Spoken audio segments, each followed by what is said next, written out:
What's up guys, welcome back to my channel and welcome to my January wrap up and my February TBR. This is all the books I read in January minus one because I couldn't find it when I was looking for it in my library, and these are all the books I plan to read in February. So without further ado, let's start off with all the books I read in January, their ratings and their reviews. So first book I read in January was The Cheat Sheet by Sarah Adams. I loved this book. I rated it 4.75 stars. I dog-eared some pages. I was thoroughly in love with how she writes romances. I thought they were so funny, so witty, so cute, and just so wholesome and innocent. The friendships in this book were top tier and I thoroughly enjoyed all of it. It really made me want to go on a Sarah Adams kick and just literally buy her entire backlist and just spend a video reading only Sarah Adams. Next, I read none other than Beartown. This book hurt in a way I didn't think I would be hurt by books. This book was so unbearably beautiful, and why I say unbearably first is because it literally was like almost excruciating to get through.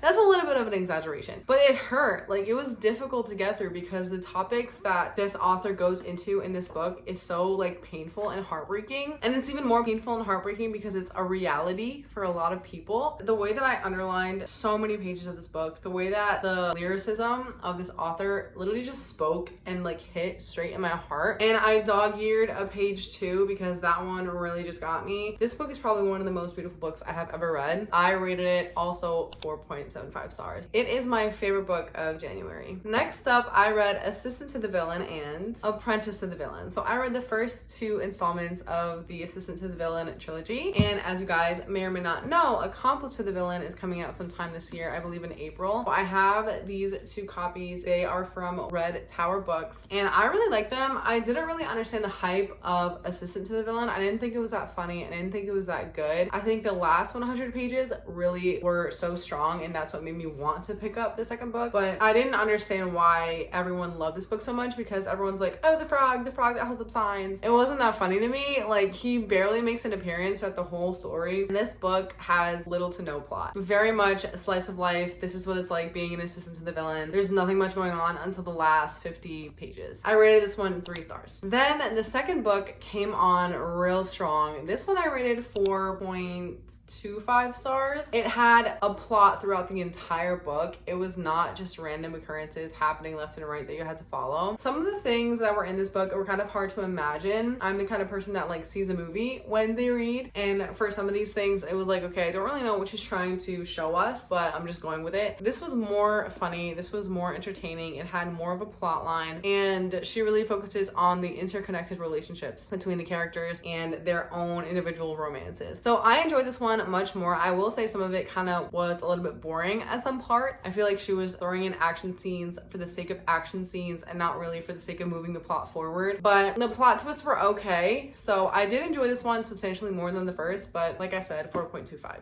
Then I have been rereading Harry Potter. So I finished The Goblet of Fire, which was crazy. It's like, how many pages? 734 pages. So this is a reread. I rated it 5 stars because J.K. Rowling's writing is literally so good, top tier. And friendships, Harry, Ron, and Hermione, they're real ones. And then I reread The Order of the Phoenix, which is an insane hunk of a book. It was 870 pages. So this book is huge. This book is so heavy. You have no idea what it was like reading it in bed, like literally holding it up. It was a doozy on the wrists. But these are the 6 books I read in January. Now on to what I'm planning to read in February. So we all know February is the month of romance. It is the month of Valentine's Day. So I have picked 2 books off of my physical TBR to be reading in February that are romances. First up, we have Between Us by Mari McFarlane, and then we have This Will Be Fun by A.B. Asher. This was on my January TBR. I did start it, but I don't know, it just didn't hit at the moment, and I really wanted it to hit because I really think I'll enjoy it if I'm in the mood for it. So we have these 2 books. I've heard great things about Mari McFarlane. Haley Pham raves about her, and Brianna K gave this book 5 stars. So